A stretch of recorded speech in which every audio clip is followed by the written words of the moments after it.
बहुत समय पहले की बात है। एक विशाल और शक्तिशाली राज्य पर राजा कालकेश्वर का शासन था। वह अपनी निर्दयता और क्रूरता के लिए पूरे राज्य में कुख्यात था। प्रजा उससे डरती थी और वह अपने काले जादू के बल पर राज्य को नियंत्रित करता था। राजा की पत्नी रानी मृगनयनी अत्यंत सुंदर, बुद्धिमान और न्यायप्रिय थी, लेकिन दुर्भाग्य से उसे अपने पति के काले रहस्यों का पता चल गया था।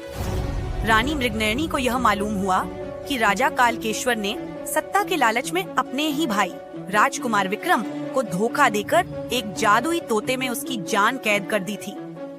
राजा ने यह काला जादू इसलिए किया क्योंकि वह नहीं चाहता था कि उसका भाई उसके सिंहासन का दावा करे। तोते में कैद राजकुमार विक्रम की आत्मा अब महल के एक गुप्त कक्ष में बंद थी और राजा अपनी सत्ता को बनाए रखने के लिए इस रहस्य को छिपाकर रखे हुए था।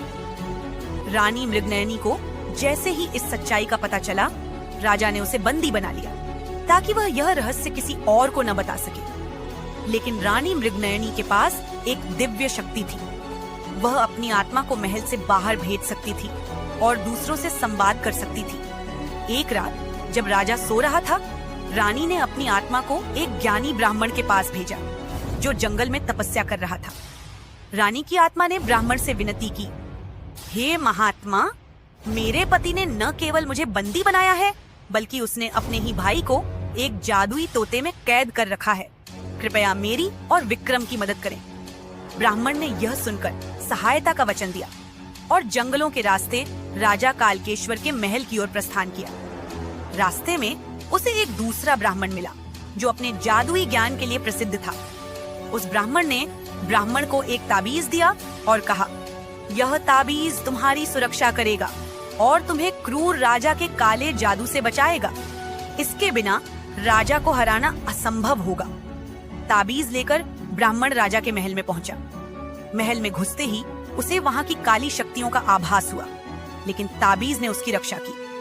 ब्राह्मण ने रानी मृगनयनी से मिलने के लिए गुप्त रूप से महल में प्रवेश किया। रानी ने उसे बताया कि राजा के काले जादू का राज एक गुप्त कक्ष में छिपा हुआ है जहां एक तोता रखा है। उस तोते में राजकुमार विक्रम की आत्मा कैद है। यदि वह तोता नष्ट हो गया तो राजा की शक्ति हमेशा के लिए समाप्त हो जाएगी। ब्राह्मण ने गुप्त कक्ष की खोज शुरू की। महल के तहखाने में एक काला कमरा था जहां उस तोते को छिपाकर रखा गया था। राजा कालकेश्वर को जब ब्राह्मण की गतिविधियों का पता चला तो उसने अपने काले जादू से ब्राह्मण को रोकने की कोशिश की, लेकिन ताबीज ने ब्राह्मण की रक्षा की। ब्राह्मण ने जैसे ही उस कक्ष में प्रवेश किया, उसने जादुई तोते को देखा। राजा कालकेश्वर, जो अब भयभीत था, तुरंत कक्ष में आ गया और ब्राह्मण को चेतावनी दी, यदि तुमने इस तोते को छुआ तो मेरा क्रोध तुम्हें नष्ट कर देगा। लेकिन ब्राह्मण बिना डरे आगे बढ़ा और तोते को अपने हाथों में ले लिया। उसने अपनी दिव्य शक्तियों का उपयोग किया और तोते को मुक्त कर दिया।